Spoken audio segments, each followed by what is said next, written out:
again, something that I just hope Volvo can just stick to it, is just freaking put pedal shifters in all your cars. Yes, we don't use them. We seldom, if not barely, ever use them. But again, I have to say this, there are a lot of upgraders who would come into compact premium crossovers, okay?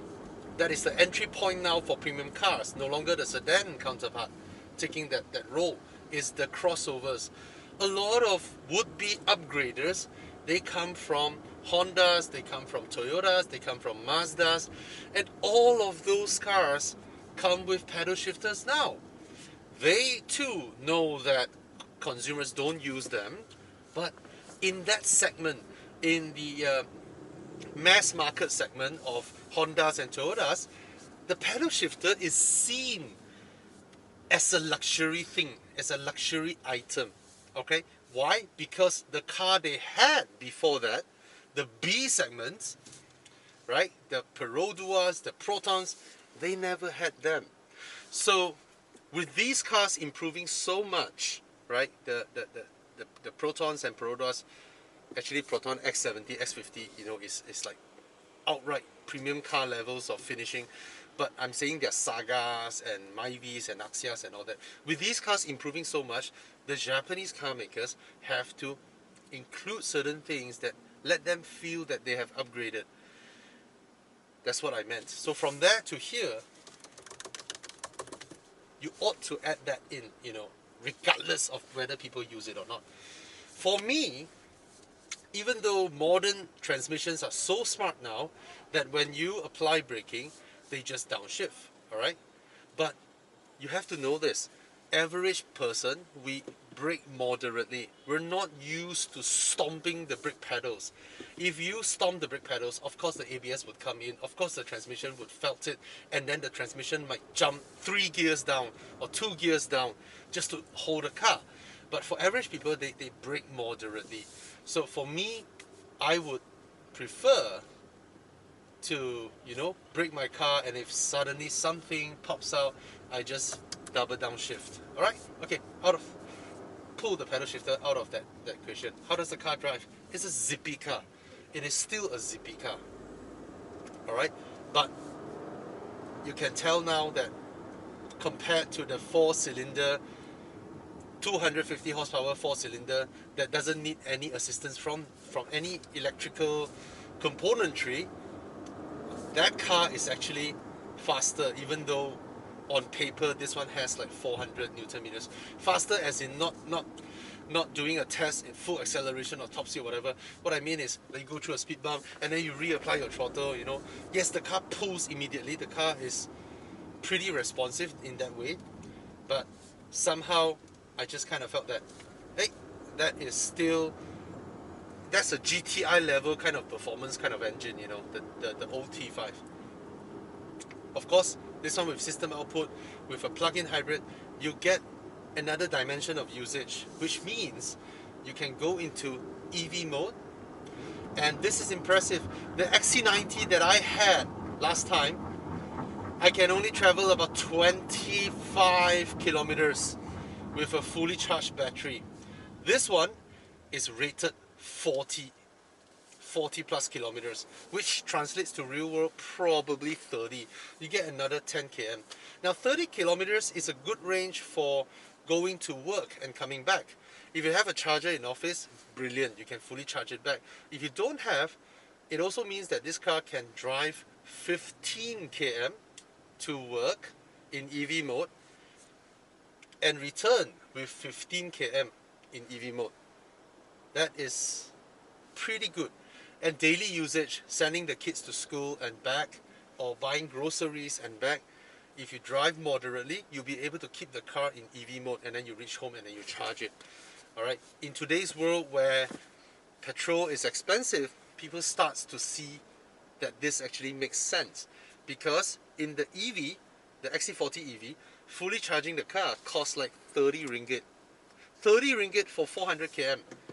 That is the kind of mileage that these cars get, right? So yeah, Now, how is it as a luxury car? It's a premium brand, but the model, the XC40 model, is not a luxury model. A luxury model would be that of the S90 or the XC90. So this car reacts more from the road. You can feel the road a lot more than those cars, alright? It's just a segment. I mean, you go into an X1, you go to a GLA, they are like that. It is still that, okay? Yeah, you feel all this. These are bad roads, right? You feel all that. So I was hoping the car will still drive the way it is. There's a high speed, not high speed, moderate speed turn later on. I'm going to try that. So far everything looks so familiar. I'm surprised this is still under Volvo's system. The old system that I'm so familiar with, that I love, is not the Android system. The Android is of course easy as well, but this to me is the easiest. But the Android offers more possibilities.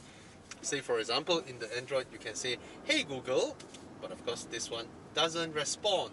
So it won't trigger your Google Home, your Google TV, your Google tablets and all that, okay? While you're watching this review. Now it comes to braking, because this is a plug-in hybrid, when you start to apply the brake pedal, the car is cutting speed at a slower rate than if you were stepping on real brake calipers, because the car is using the electric motor to absorb the energy back to the batteries. That's when it recharges it at a faster rate, okay, when you apply braking. However, as you brake more and more, you want to come to a halt, the calipers would come in and clamp it. I kind of felt that the calibration for this, in terms of the caliper, the actual physical caliper and the electric motor's kinetic energy recuperation, in terms of these two working together, the XC90 kind of felt slightly better. You see, this car has fundamentally, the foundation of this car is a chassis that is capable of turning pretty well. Alright, so this car steers well, no worries about that. It's just the braking, you see. I'm trying to modulate my braking to ease my way in. I need a little bit of practice, because I'm trying to slow down at a gradual rate. But as I press more and more, the real calipers come in and then it grips it stronger. Perhaps in the XC90, because it's a bigger car, more momentum, more kinetic energy, in terms of feeling the weight being shed off, it's not as aggressive as this. This one is like, ease the brakes and there we go. You know, the brakes will just clamp towards the end. And that happens more pronounced when you're transitioning from a higher speed to a lower speed within a shorter distance. If it is a longer distance, you ease your brakes, that's fine, okay? Now these are still the great seats, alright? Still the great seats. Volvo seats are, I mean, no questions to it, they're great. They may not feel great when you first sat onto the car, alright? But they will feel great after you did a 6-hour, 7-hour drive. Alright, so now both cars are called Recharge. The full EV and the plug-in hybrid, both are called Recharge. They give it a cohesive brand to it, Volvo Recharge. And under the Recharge, you have a choice to charge your plug-in hybrid or you charge your full EV. Now, do you understand that? Alright, yes, I know this type of naming doesn't help at all when you're trying to Google search for other reviews, because now you have to be really careful whether this Recharge is the T4 variant from other countries or the T5 variant or the full EV variant, because all of them are called Recharge, okay? So transmission still good. I mean, it's not a sports car transmission, dual clutch, pop, pop, pop, DSG type, alright? But it's a alright transmission, you know. And since Volvo went onto this new platform in 2015, until now, 7 years down the road, one thing that I'm very happy is that we have never heard of any major mechanical failures of these cars. Yes, these are hybrid cars, and hybrids, especially plug-in hybrids, are most complicated. They are more complicated than EVs. They are more complicated than your petrol combustion engines.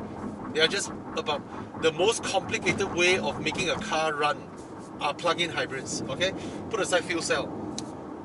So inevitably, if you drive a plug-in hybrid in the early days, there will be some electrical, warnings may pop up, some sensors, some interference, those may happen. Okay, I'm not sure about the newer ones, but Volvo has got to be one of the most stable or consistent when it comes to their plug-in hybrids daily usable performance. Okay, so what do I like about the car? I still like how the XC40 drives. In terms of how it steers, how the footprint is small, but interior room is pretty decent. I like the materials, we'll go through that later. And I like the seats. Volvo, unlike other car makers, premium car makers, when you buy their entry-level cars, they give you entry-level seats. I don't mean just the material, I don't just mean the material, be it the difference between a Napa leather or a cheaper lower grade leather or fabric and all that. No, I don't just mean that. I mean the actual seat structure. A lot of premium brands, when you buy their entry-level cars, they give you their entry-level seats, and those seats aren't comfortable at all. But Volvo retains the same seats for you. This is as best as it goes. And then, of course, with different materials. This one has perforated. Okay, I'm going to go through the interior later. So overall, it drives well. Soundproofing, you cannot expect really, really good soundproofing in this segment, which is the entry-level premium cars. You cannot expect that, but overall daily use is alright. It's just that most of the time, from the undercarriage, from the wheel wells, from the tire roars, you can hear more than the more luxury, more expensive variants. Okay? But so far, performance is zippy. You put your foot on the throttle, you off throttle, on throttle, the car just goes. The car just picks up speed all the time.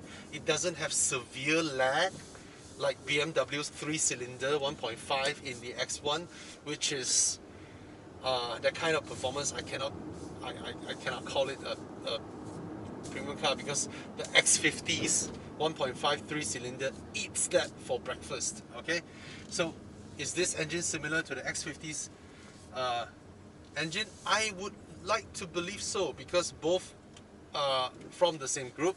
Both are 1.5. What is this car doing here? Are you reviewing a car? If you're not, this is my spot. I found this spot first.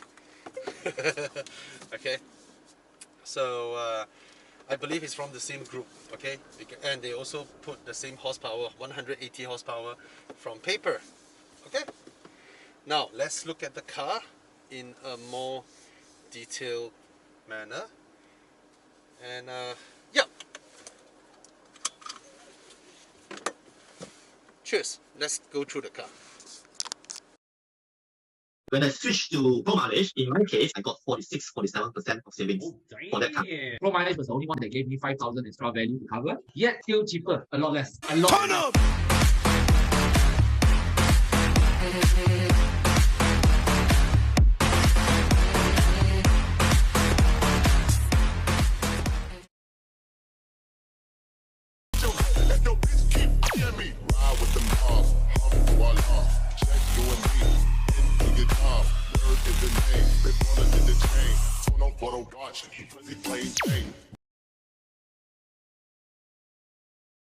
Okay folks, this is the interior of the XC40 Recharge plug-in hybrid. Okay, what is missing here from the previous T5? Harman Kardon speakers are no longer present. Okay, these materials remain. This lovely door handle, metallic coating door handle is still there. These good looking aircon vents are there. Alright, lovely. The design is very nice. I like the design of the XC40 All right, they know what they're doing. Okay, this is digital cluster. Okay, not much of added functionalities, I would say, compared to other digital speedometers, right? Volvo's one is the most I wouldn't want to use primitive, but conservative, or back then they just weren't sure how to go about it. Okay, back then. Of course, the newer ones, the XC60, the XC90, or was it the XC60 first? They have the Android system. All right, obviously it's gonna come out and go through their entire range. All right, this is the familiar one that I like. Let me explain again. Volvo's infotainment system is dead simple. The first one is maps, okay, and then music, and then phone, and then your last used application. Okay, just swipe to the right. All these are single on off buttons. When you on it, there is a little light there. That's where it shows you it's on or off, right? You can turn lane keep assist on or off, collision avoidance on or off. Very simple. Imagine you're driving on the road, and then you want to turn off lane keep assist. Swoop, pop, done. You're back. Very, very simple. Just think about all the little buttons that used to litter our center console, where you press to on, press to off.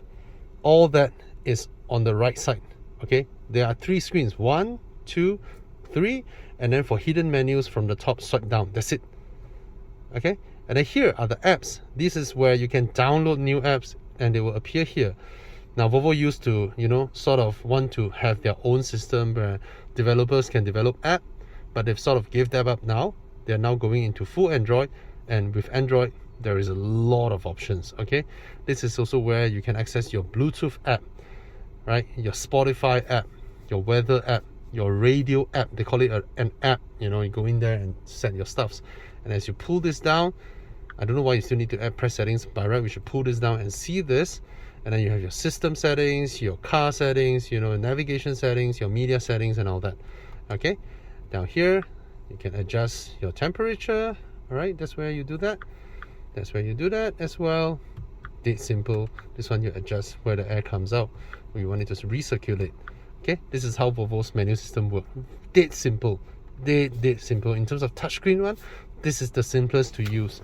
All right, now this remains this nice compartment here with a wireless charger in the center, and then here are the cup holders. Somehow, one of the favorite features that we talk about in the XC40, which is the dustbin, is not present here. Perhaps because this is a plug-in hybrid, and again Volvo places their batteries in the center because that's the safest place to put a battery.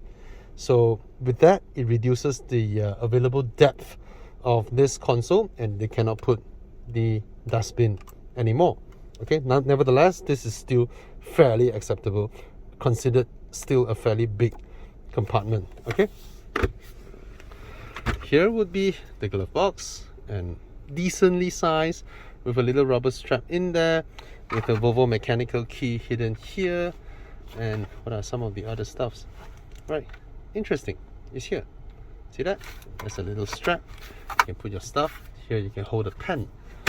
Right, this one you can put stuffs. It's just a design. Even though it's concave, you can try your best to balance something there, but you're not supposed to.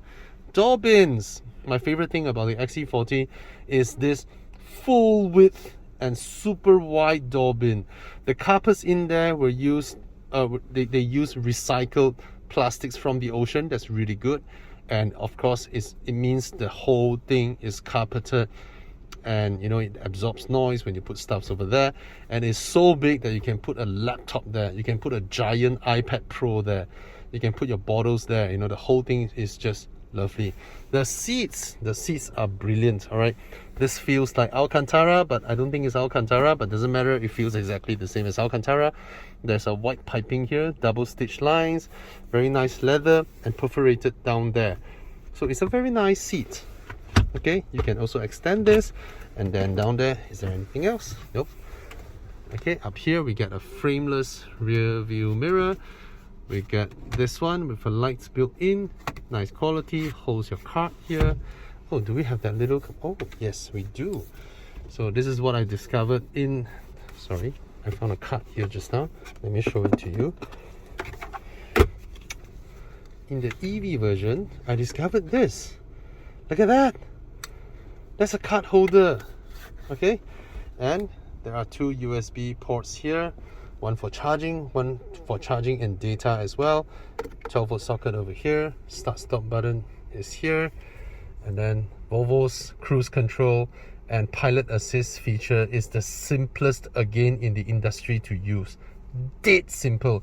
Let's say you're driving on the road, you want your car to go into adaptive cruise control, press this button once. Just press it and it's immediately in automatic cruise control. Press the brakes to cancel it, alright, or you can press this button to cancel it.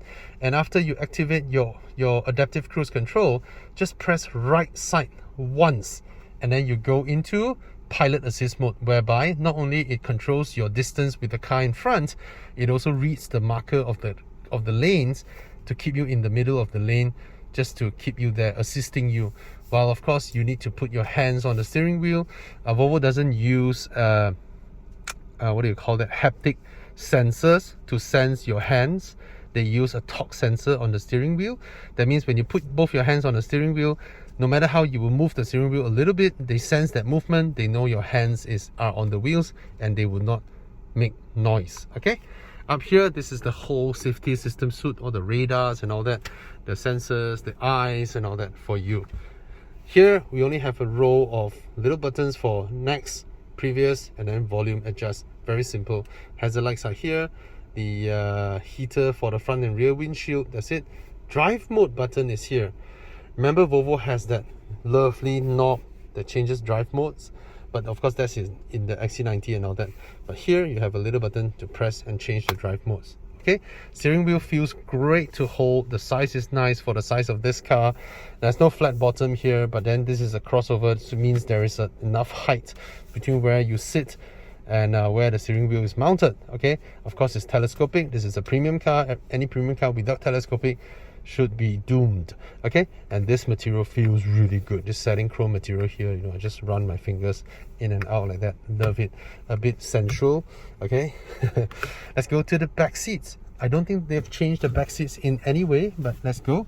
Here are the door lock and unlock buttons. You have it on the driver's side. You also have it on the passenger side. Very thoughtful, so the passenger doesn't need to, you know, lean over and all that. And same thing, press both to retract the mirrors, press once to adjust whichever one. Okay, very nice, decent. Okay, I love this sound. Volvo's warning sound is nice and calm. And who plays this in the car? It could be Con, because Con passed me the car, and as we know, Con is a family man. He does family man stuffs.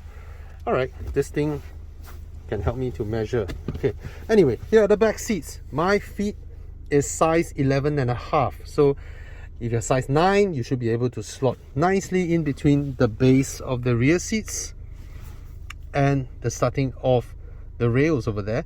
They raise the rails. The mounting of the seat is raised with a platform. That means I can comfortably slot my feet underneath here. In terms of room that is available in this car, as from a back seat perspective, it is way more spacious than a Porsche Macan, even a Porsche Macan.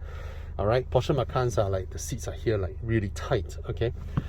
But size 11 feet, barely can put it here. Most people could, okay? Aircon vents are over here, and here is two USB-C ports, okay? Maybe they figure the rear passengers are youngsters, and youngsters are more high-tech, hence they have USB-C ports.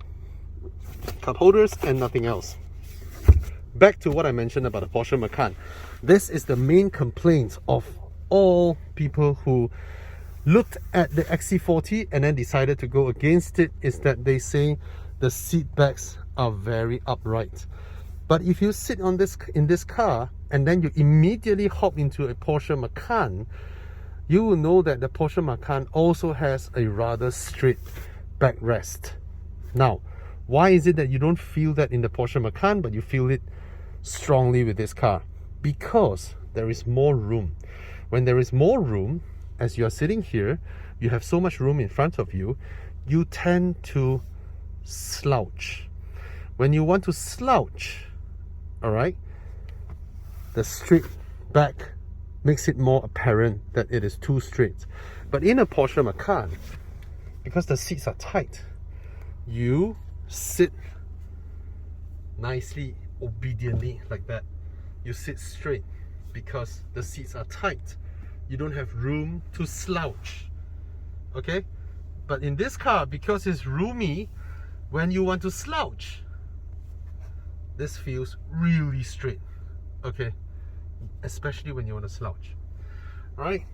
Now the B pillar, the seat belts are adjustable, height adjustable. I was surprised by the 5 Series the other day. It doesn't adjust. Someone mentioned for safety concern, but this is a Volvo. Nobody challenges Volvo when it comes to safety features. Rear door bins are a lot smaller than the front ones, but they retain the same designs. Okay, speakers are over here. Nothing much. Let's go to the back seats, and this is a beautiful color. I may say this color is just beautiful. It may look white on screen, but it's actually called Arctic silver or something, or glacier silver. It's a very nice silver color. Now the boot is big. Okay, the seats are 60/40, so, and then with a pass-through in the middle, so you can fold each side down. This one has a parcel shelf for entry-level segment. It's like that. Even the Macan also uses this with a string. Okay, here we don't get that clever folding thing, which I do not know why, because it's there. That's where it sits. Alright, but because the bulging, this part bulges up, I'm not sure. Okay, so you have the chargers here, you have a lot of hidden compartment, but I just don't understand why that commonly known feature that it folds and stands is not there with the shopping bag hooks and all that. But in the EV you have that. Okay, so again, consistency. I hope Volvo can be more consistent in dealing with stuffs that they teach consumers about, they educate consumers about. Now the design, I love the XC40's design. I just love it. Even after so many years, I still love it. It is a very good looking car. Okay, T5 Recharge, glacier silver, nice looking rims, not very big, but it's alright. Alright, 19-inch. Modern cars, 19-inch is like entry 17s of 5-10 years ago. Alright, now the design of this car is just brilliant. I think this is a masterpiece of design. It is not those fluid, super fluid design. No, it is a bit chunky, sporty, modern. You know, you have straight lines, and then you have these little bits that concave in, and I think it's just a good looking design with a floating roof on top and a little badge here that says Recharge. So the EV also says Recharge. Okay, come to the front. That's how the front looks. I know there's a facelift version coming out in Europe, but I prefer the looks of this. I love this chunky original design. I love the grills that sort of, you know, concave in a bit towards the end.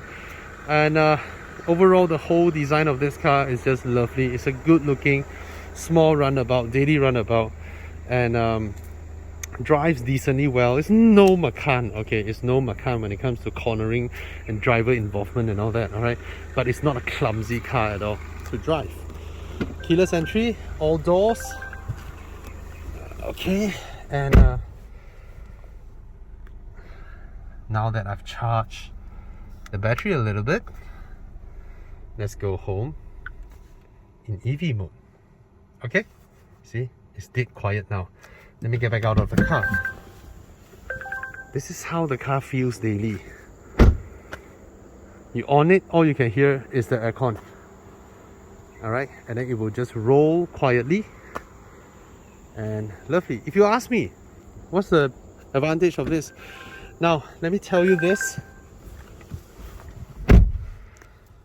I was riding a ferry in my XC90 from Penang back to mainland a few years ago, and every single car is required to switch off the engine on the ferry. So ferry runs on diesel.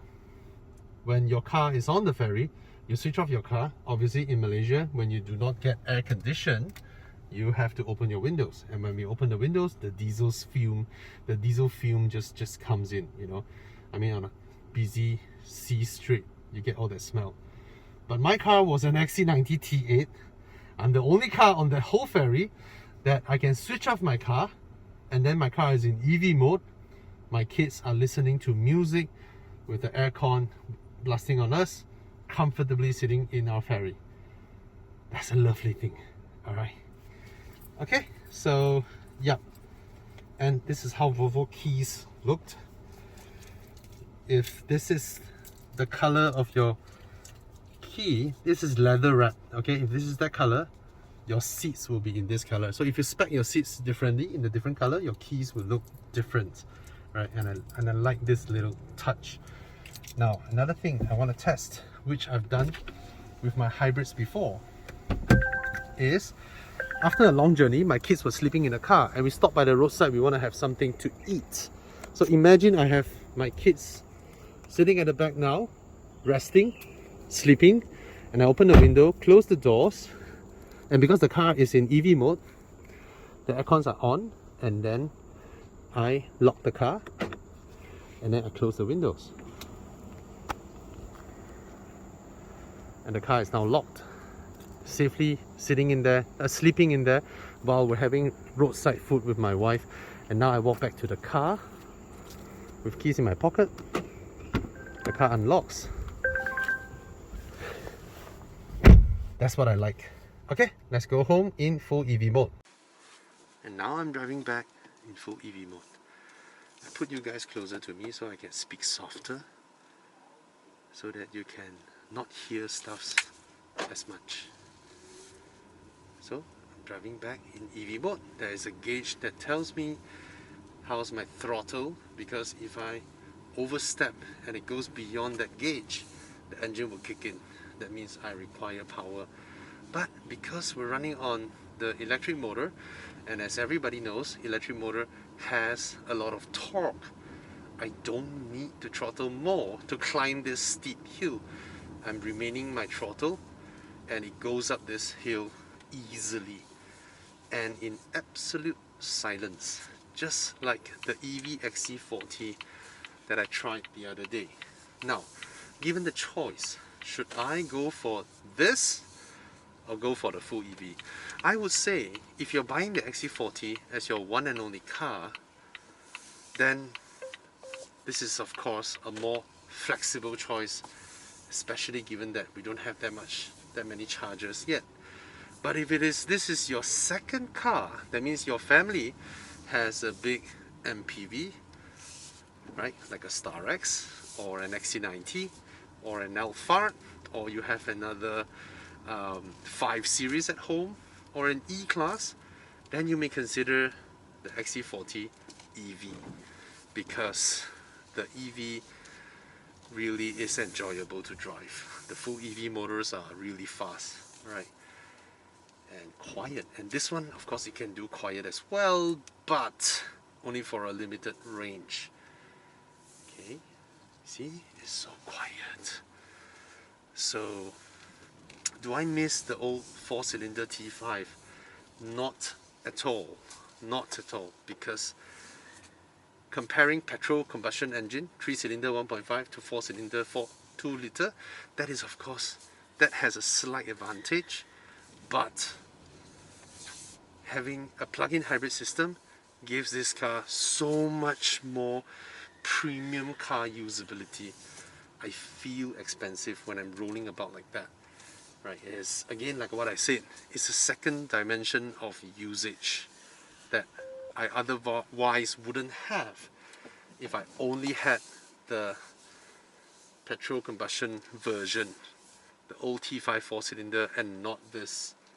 Okay, but of course the old T5 4-cylinder, somehow that suspension feels more driver involvement than this one. Alright, there we go. Quiet, comfortable, decent, small family car that you can plug in, which I don't. Alright, Cheers.